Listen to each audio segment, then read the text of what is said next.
Babylon 5 versus Deep Space Nine. 2 space stations, 2 space operas, and one rivalry that divided a lot of sci-fi fans in the 1990s. And hanging over it all were some ugly accusations that one of them might have wholesale ripped off the other.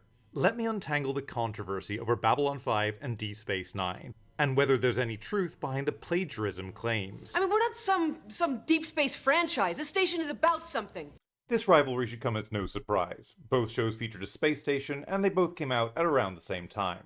A lot of B5 fans saw their show as the plucky upstart taking on the Trek empire, while many in the Trek crowd saw B5 as some kind of cheap knockoff.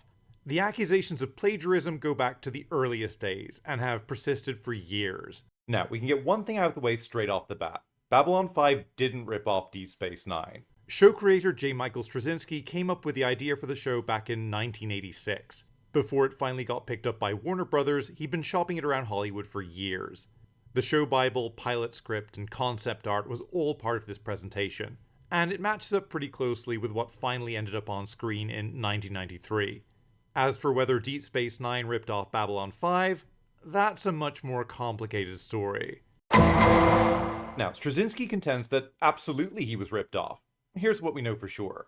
In 1989, JMS pitched Babylon 5 to Paramount. So the executives there 100% had the show bible, the pilot script, and the conceptual stuff. The way JMS tells it, they initially seemed very interested, but then abruptly rejected the pitch and cut off talks. Sometime later, Warner Brothers gave B5 the green light. At the time, Warner was setting up its own TV network called the P10, and B5 was set to be a key piece of original programming for the launch. So far, so good. Now, at that time, Straczynski's then wife, Catherine Drennan, was working at Paramount as a writer's intern on Star Trek The Next Generation. She recalls how everyone was pulled into a meeting where head writer Michael Piller announced that a new space station spin-off, Deep Space Nine, was happening. At this point, Drennan stood up and said, "I have to leave. I can't be in this meeting. My husband is developing another space station show for Warner Brothers." The cat was out of the bag. And once word of Deep Space Nine got around, Warner came within inches of pulling the plug on Babylon 5. It was one thing to take on the Star Trek space opera monopoly, but was there really room in the market for 2 space station shows? B5 wasn't canned, but things got slowed down. Warner held off on approving a full series, or even a pilot. Instead, a TV movie was commissioned. They'd see how that did before greenlighting a full series. And as Warner pulled back, Paramount pushed forward production at full speed. In the end, Deep Space Nine's season premiere, Emissary, aired in January 1993. Babylon 5's TV movie The Gathering aired 1 month later in February. So despite B5 being greenlit first and conceived years earlier, Deep Space Nine made it to air first. Straczynski was livid. He was quick at the time to point out what he thought were quite specific similarities between the two shows. You've got this commander as the lead character, who's running a space station. He's haunted by experiences in a recent war. There's a female second in command. The station is a kind of free port where all kinds of travelers, smugglers, and diplomats pass through. It's located next to this portal that allows fast travel to other parts of the galaxy. There's a bar that's also a casino. And both shows even had a shapeshifter. And yeah, okay, Babylon 5 didn't have a shapeshifter, but the original pilot script did. This was later changed during production to a piece of technology called a changeling net. Straczynski felt all of this was directly lifted from the materials he'd given Paramount back in 1989. Straczynski's contention is that they copied large parts of the B5 pilot, and then fast-tracked DS9 so it got out first. This would make B5 look like the derivative imitator, and maybe even kill the Warner Brothers network before it even got off the ground. Now, there's lots of misinformation about legal action that may have taken place. Some of it even circulated by people who were close to the situation. There was a lawsuit, and they settled out of court. This apparently isn't true. According to Straczynski, he really wanted to sue, but was talked out of it. I wanted to sue their asses off, but Warner said, look, if we sue them, they'll countersue us. Both shows could be lost in litigation, and you'll never get your opportunity. Litigation could conceivably have ended up sinking both shows, and he was convinced into just accepting reality and taking a live and let live approach to the whole thing. But that didn't stop him sniping about it online. JMS was a prolific poster on internet forums while his show was in production, and he wasn't shy about knocking DS9. He was constantly pointing out parallels, like both shows running war storylines. He even mockingly predicted what the end of Deep Space Nine would be, by which I mean he predicted it'd share the exact same ending as Babylon 5. I can see why the guy was a little bitter, but all these potshots only served to stoke a pointless fandom rivalry that went on for years. Deep Space Nine was created by Michael Piller and Rick Berman. They were two of the key figures behind Star Trek The Next Generation. Piller died in 2005, and to my knowledge he never commented on the Babylon 5 controversy. Berman was asked about it in a retrospective interview in 2011, and completely denied that Babylon 5 had any influence on DS9's development whatsoever. You can really feel him bristling in contempt at the very idea of it. Like, he refers to Straczynski as this gentleman, and describes the allegations as a little sad, but at the same time, a little comical.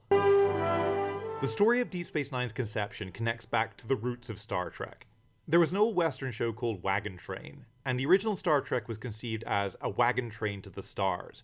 The crew would go from place to place, encountering new adventures wherever they went. The Rifleman! Deep Space Nine sprung from the idea of doing the Rifleman in space. Now, The Rifleman was another iconic Western TV show, but instead of traveling around, it was based in a single location. It's about this military veteran who's a newcomer to an area, and he's settling down in this small frontier town. He's a widower who's raising his son alone. We get to know the townsfolk, who are the archetypes of the frontier western. The sheriff, the barkeep, the doctor. Sometimes villainous bandits would breeze in looking to stake a claim. The rifleman himself gets mixed up in these local disputes, and ends up being a force for justice in the community. The idea developed a lot from this initial starting point, but you can see all of this in the final product of Deep Space Nine. The Bajoran-Cardassian conflict from Next Generation was brought over to create this dangerous frontier setting, and having all these townsfolk regulars who weren't Starfleet was a deliberate effort to expand and deepen the Star Trek universe, as well as add more sources of conflict and drama.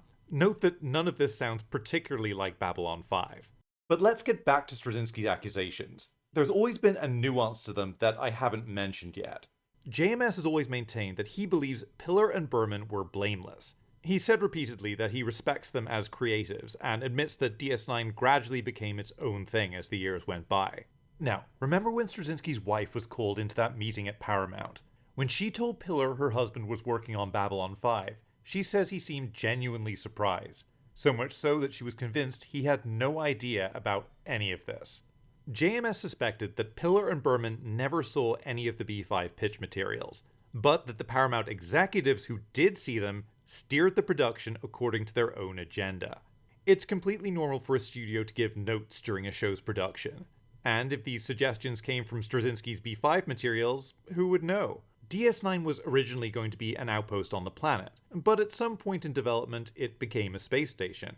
The wormhole was another later addition. The allegation here is that there were lots of little tweaks aimed at making it superficially appear more like Babylon 5. Then when DS9 got to air first, B5 would end up looking like the ripoff instead of the other way around. So, that's the evidence. What do I think about it? Well, I think Straczynski's narrative is very plausible. There's enough suspiciously close elements between the two first episodes to raise eyebrows, but from that point on, there's a great divergence. Sure, if you're really determined to find them, you can discover parallels. There's a big war story a few seasons in. There's a character of ambiguous loyalties who sells out to the big enemy out of a misguided sense of nationalism. But I think these are surface-level similarities. Parallel thinking is a real thing, especially when you've got a similar setup and a similar genre. For example, during B5's first season, JMS put a story into production where a militant group brand an alien on the head, only to turn on the TV and see the same thing had just been done on DS9. Coincidences happen, and even the B5 people will admit that. And from similar starting positions, the shows explored different ideas. Babylon 5 was interested in creeping authoritarianism and the way power is wielded. Most of its main characters are patricians, diplomats and presidents and military leaders. Deep Space Nine was quite different. It looked at how a utopian society struggles to keep its values when faced with an existential threat. A lot of its characters are closer to being ordinary people swept up in events. Babylon 5 and Deep Space Nine are two of my favorite shows of all time. They both bring something unique and special to the genre, and even if there was some shady business in the early days, any similarities quickly became no more than skin deep. But what do you think? Am I giving DS9 a pass, or does it owe more to B5 than I give it credit for? Which side were you on in the great space station rivalry? Let me know in the comments. That's all for this one. I'll be seeing you.